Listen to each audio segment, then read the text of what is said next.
Hello dears, how are you today? You'll see that today I have exchanged my usual chapeau for a Mrs. Claus mob cap because this is Christmas Eve and we are going to have the traditional reading of the night before Christmas. Now I have my audience all set up here and everyone be sure that you stay still and quiet so everyone can see the pictures. Nana, you do know that they can't understand you. Yes, dear, I'm not demented. Yet. It's just that, you kids are all getting bigger. And I don't think you're that interested anymore in hearing this. No, I always enjoy this. Go ahead. Okay, here we go. 'Twas the night before Christmas when all through the house not a creature was stirring, not even a mouse. Well, there probably were mice stirring. You just couldn't hear them. I mean, they were probably squeezing through holes in the attic, crawling around everywhere. All right, well, we'll keep that in mind. The stockings were hung by the chimney with care in hopes that St. Nicholas soon would be there. The children were nestled all snug in their beds, while visions of sugar plums danced in their heads. Sugar plums? Is that all they were expecting? Not an iPhone or an Xbox or an electric scooter, even. This was written almost 200 years ago. I know you've grown up with all those electronics, but they haven't always been in existence. And Mamma in her kerchief and I in my cap had just settled down for a long winter's nap, when out on the lawn there arose such a clatter. I sprang from my bed to see what was the matter. Away to the window I flew in a flash, tore open the shutters and threw up the sash. It's better to just grab your phone off the nightstand and call 911, because that could have been an armed robber. Okay. The moon on the breast of the new-fallen snow gave the luster of midday to objects below, when what to my wondering eyes should appear but a miniature sleigh and 8 tiny reindeer. Which can't actually fly, by the way. Don't listen to her.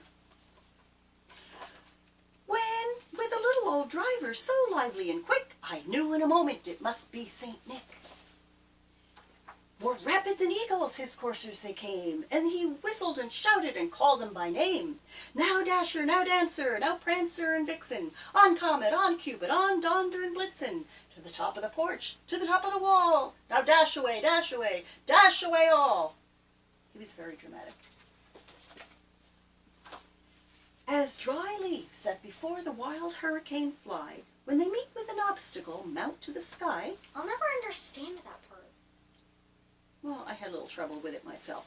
So up to the housetop his coursers they flew, with a sleigh full of toys and St. Nicholas too.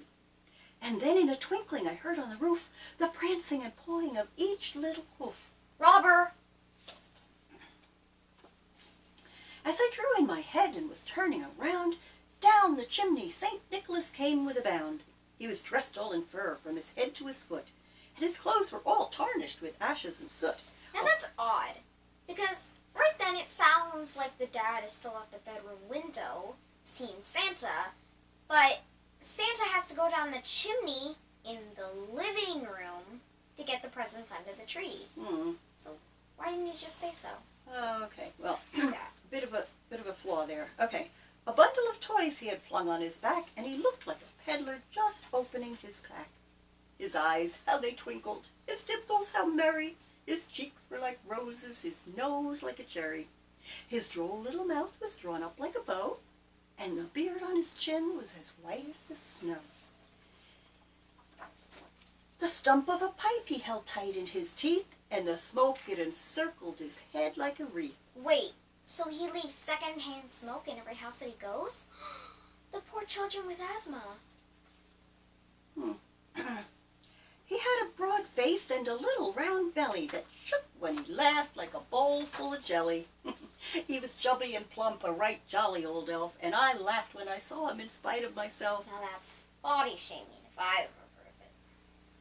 A wink of his eye and a twist of his head soon gave me to know I had nothing to dread. He spoke not a word, but went straight to his work, and filled all the stockings. then turned with a jerk. I wonder who the jerk was. And laying his finger aside of his nose and giving a nod, up the chimney he rose.